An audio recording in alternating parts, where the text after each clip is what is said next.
ஒரு நாள் தமிழ்நாட்டில் உள்ள சொற்கள் நகர் என்ற ஊரில் உள்ள எல்லா சொற்களும் வாழ்ந்து வந்தன. பெயர் சொல், வினைச்சொல், உரிச்சொல், இடைச்சொல் இவையெல்லாம் தங்கள் துறை வேலைகளில் மிகவும் பிஸியாக இருந்தனர்.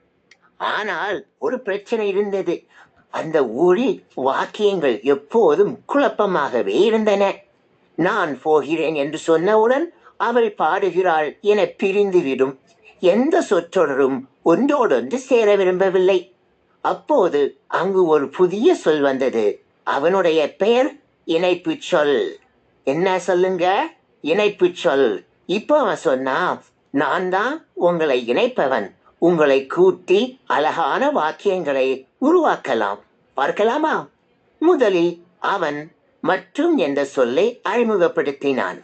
அவன் ராம் படிக்கிறான் மற்றும் விளையாடுகிறான் என்று சொல்ல செய்தான்.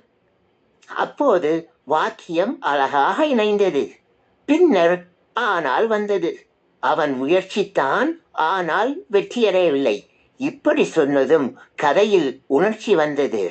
அடுத்து எனவே, அதனால், அல்லது போன்ற இணைப்புச் சொற்களும் நண்பர்களாக சேர்ந்தனர். அவர்கள் எல்லாம் சேர்ந்து சொற்கள் நகரை அமைதியாகவும் ஒழுங்காகவும் மாற்றினர்.